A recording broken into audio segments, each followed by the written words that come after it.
আজকে রান্না করব কচি জালি কুমড়া দিয়ে মুরগির মাংস। বাচ্চারা তো সবজি খেতে চায় না, তো গোশ খাবে। আজকে গোশই রান্না করব সবজি দিয়ে। তেল দিয়ে দিলাম পরিমাণ মতো, পেঁয়াজ কুচি। যেহেতু আমি লেয়ার মুরগিটা দিয়ে রান্না করব, ওই মুরগিতে প্রচুর পরিমাণে তেল থাকে, সে অনুযায়ী আর কি তেলটা কম দিতে হবে।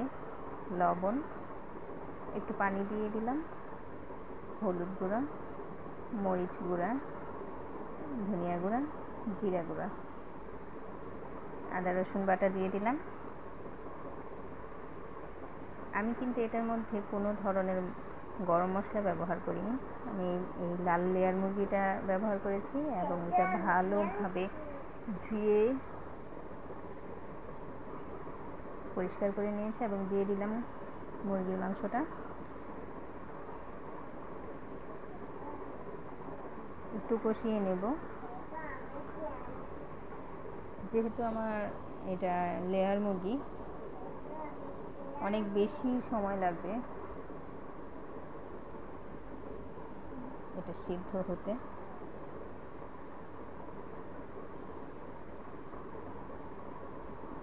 আমি পুরো সময়টা আমি গরম পানি ব্যবহার করেছি। যেহেতু সিদ্ধ হতে বেশি সময় লাগবে, আমি একটু জায়ফল গ্রেট করে দিয়ে দিলাম যেন তাড়াতাড়ি সিদ্ধ হয়। এখন আমি এটার মধ্যে গরম পানি, ফুটন্ত গরম পানি দিয়ে দিব। ফুটন্ত গরম পানি দিয়ে এটা কষিয়ে নেব। এদিকে চাল কুমড়া আমার পিস করা হয়েছে। আমি অবশ্য বুকের অংশটা ফেলে দিয়েছি, ওটা অনেকটা টক টক লাগে, বুকের অংশটা আমি ফেলে দিয়েছি। চাল কুমড়ার বিচির যে অংশটা সেটা ফেলে দিয়েছি। দিয়ে দিলাম কাঁচামরিচ, তেজপাতা, গোলমরিচ গুঁড়া। এটা এখন নেড়ে দেব,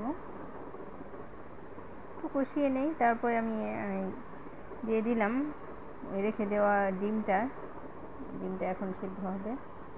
আর ফুটন্ত গরম পানি দিলে তরকারির স্বাদ অনেকটাই বেড়ে যায়।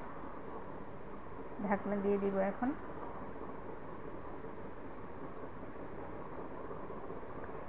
গোশ অলরেডি সিদ্ধ হয়ে গেছে, এখন চাল কুমড়াটা সিদ্ধ হবে, একটু চাল কুমড়াটা রান্না হবে।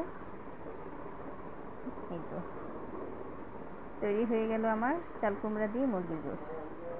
এটা খেতে কিন্তু খারাপ লাগে না, ভালোই লাগে। আপনারা অবশ্যই ট্রাই করে দেখবেন। সবজি খাওয়ার টেকনিকটা অবশ্যই কাজে লাগাতে হবে। হয়ে গেল, অবশ্যই ট্রাই করবেন।